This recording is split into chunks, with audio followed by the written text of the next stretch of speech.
टेकिसिल्स castle तो हर कोई देखा है, 90s वाली किड्स तो हर कोई देखे हुए होंगे।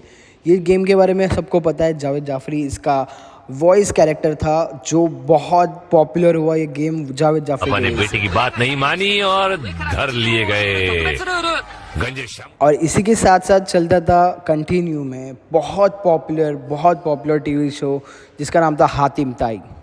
और बात करें 20s की, उसके बाद तो आहट आया था। आहट तो हर कोई देखता था। आहट बोले तो मतलब हर कोई वेट करता था वो सीरियल चालू होने के लिए। आहट क्यों बंद कर दिया गया, टीवी शो इतना पॉपुलर होने के बाद हातिम ताई क्यों बंद कर दिया गया, और टेकिसिल कैस्टल्स क्यों बंद कर दिया गया, तो आज हम इसी के बारे में बात करेंगे। तो welcome back guys after long time. शकला बूम बूम के बारे में कौन नहीं जानता, आज तक सबको उसकी टून भी याद है। तो आज हम इसी के बारे में बात करने वाले। नंबर 3 और ये है नंबर 4। अनगिनत तरीके हैं यहाँ अपनी इज्जत का फल। टेकिसिल्स कैस्टल्स ये गेम इतना पॉपुलर था उस टाइम पे।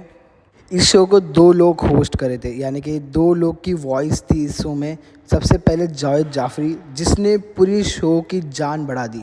उसके बाद एक और एक बंदा आया बट वो वॉइस चल नहीं पाई, बट अगेन जावेद जाफरी को लिया गया। स्कूल कॉलेज और हॉस्पिटल से छुट्टी लेने के जो लोग ये सर्टिफिकेट प्राप्त करना चाहते हैं वो कृपया जावेद जाफरी से संपर्क करें।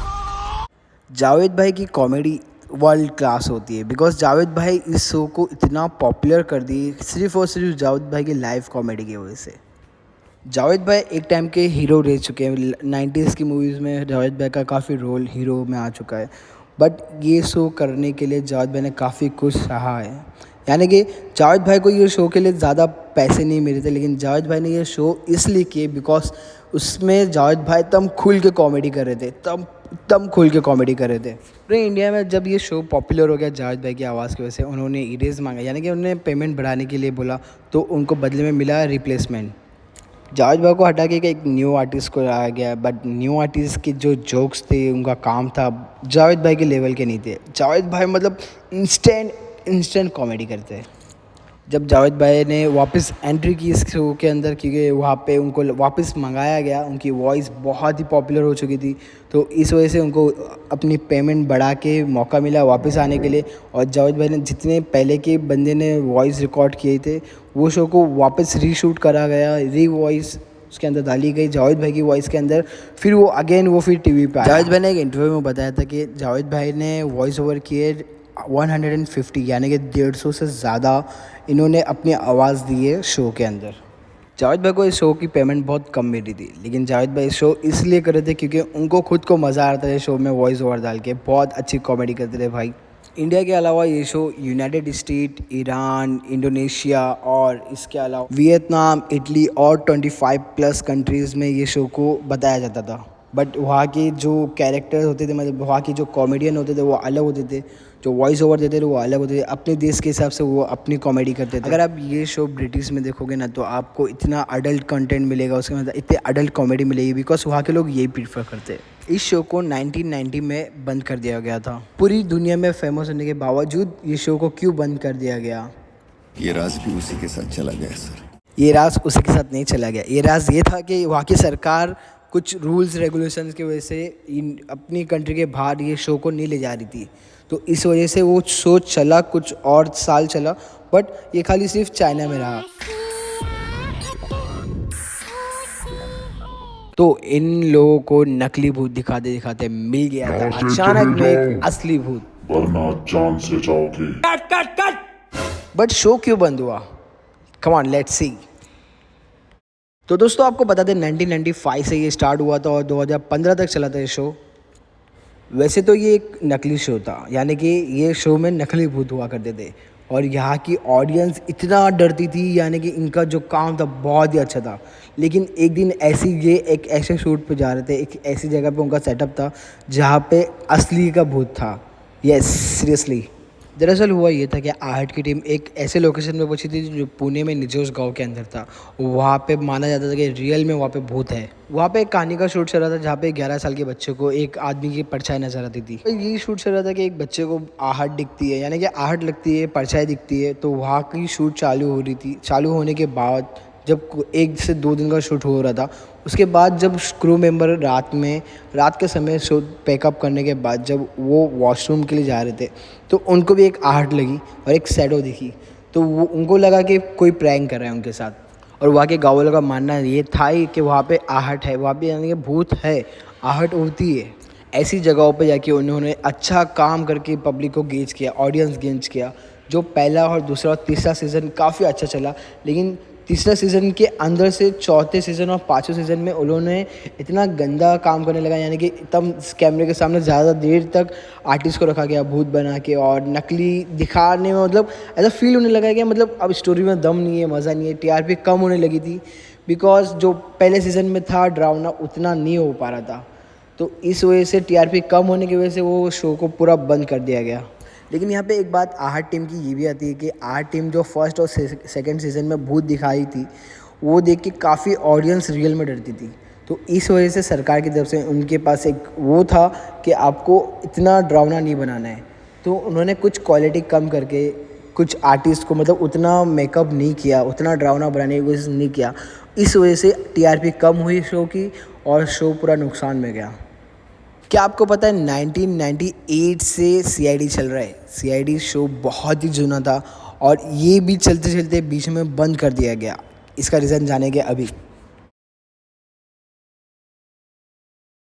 केसेस की मिस्ट्री से लेके फेडरिक पंकज के जोक और दया के दरवाजे के तोड़ने से लेके अभिजीत और डॉक्टर तारिका की फ्लर्टिंग तक सारे कैरेक्टर ने मिलके शो पे चार चांद लगा दिए। सब सही चलते हुए अचानक से साल 2018 में ये शो को बंद कर दिया गया तम डॉट पे।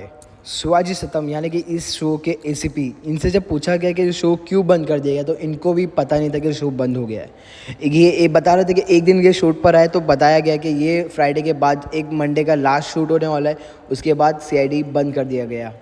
यहाँ ताज्जुब की बात ये थी कि सीआईडी के खुद प्रोड्यूसर को भी नहीं पता था कि शो बंद होने वाला है, क्योंकि फैसला अकेले एक चैनल का ही था और उनको शिवाजी सतम का कहना था कि ये एक साल पहले से इनको हिंट्स मिलने लगी थी कि शो बंद होने वाला है।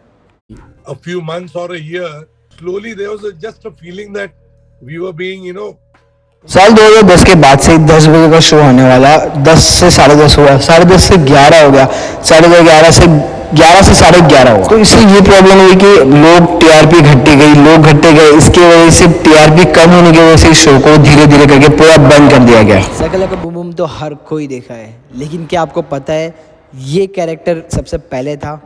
शकल का बूम बूम में सबसे पहले ये कैरेक्टर का शूटिंग हुई और उसके बाद कई सालों बाद स्टार प्लस के ऊपर वापस से आया शकल का बूम बूम, जो हम सब जानते हैं और हमसे पहले वाले लोग भी काफ़ी लोग ने उसको देखा है और हम इसको देखते थे। स्टार प्लस ने इतना अच्छे से काम किया, कैरेक्टर ने इतना अच्छे से काम किया कि ये चैनल का शो इतना पॉपुलर हो गया कि हर कोई जाने लगे। फिर इसके बाद ये डिज्नी पे भी आया, स्टार वन पे भी आया, स्टार उत्सव पे भी आया और ऐसी काफ़ी सारे चैनल और हंगामा पे भी आया।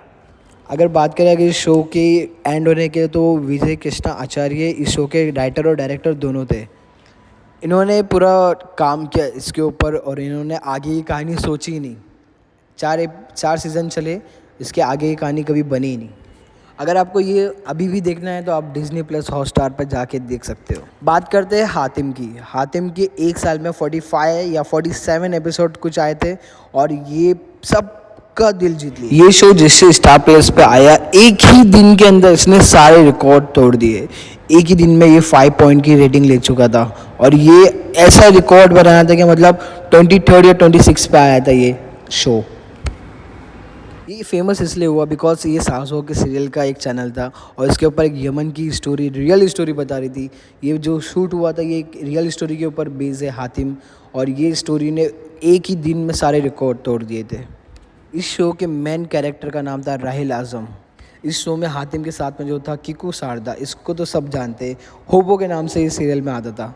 अगर आप भी किसी को, आपके दोस्त को उस टाइम या आज भी चिढ़ाते हो होबो तो कमेंट में ज़रूर बताना। हातिम के पास 7 सवाल होते थे। इसको एक लड़की की जान बचाना था, यानी कि एक कैरेक्टर था दज्जाल नाम का जो मेन विलन था।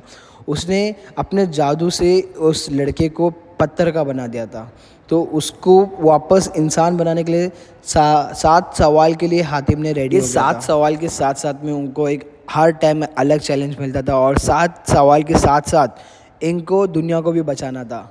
तो ये पूरी सीरीज़ इसी के ऊपर चलती थी और आखिरी सवाल पूरा करते ही ये शो वही ख़त्म हो जाता है। दज्जाल भी मर जाता लास्ट में और कहानी नहीं बची, आगे की स्टोरी नहीं बची, तो शो वहीं पे बंद हुआ।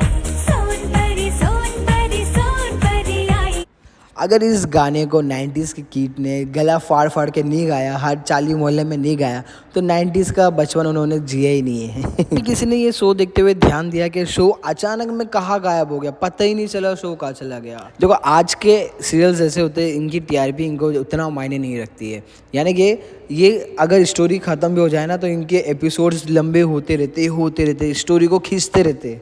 पहले के डायरेक्टर्स और चैनल्स वाले ऐसा करते थे, जैसे कोई स्टोरी ख़त्म हुई वो सीरियल ख़त्म, नई स्टोरी चालू हुआ। बट अभी की टाइम पे एक ही सीरियल को 10-10 बार एक ही सीन दिखा के चलाते रहना है। 90s की गर्ल्स की सबसे फेवरेट सीरियल आता था, सबसे फेवरेट करिश्मा का करिश्मा। ये तो मैं भी देखता था, काफ़ी मज़ा आता था इसमें। ये सीरियल भी 1 साल के लिए आया था, 1 साल में इसकी स्टोरी ख़त्म और ये सीरियल भी टाटा बाय हो गया। 2003 में आके 2004 में 16 अप्रैल को ये लास्ट होके ख़त्म हो गया। इसके अगर मेकर्स चाहते तो इसकी कहानी को भी खींच सकते थे, लेकिन कैसा 65 एपिसोड्स एंड कहानी ख़त्म। इस 90s के किड्स के शो के हिसाब से अगर मेरे से कुछ छूट गया हो, कोई ऐसा सीरियल छूट गया हो जो 90s के टाइम पे बहुत चलता था, तो प्लीज़ मुझे कमेंट में बताना, याद से बताना। I hope you like this video. मिलते हैं अगली वीडियो में। Bye bye, take care.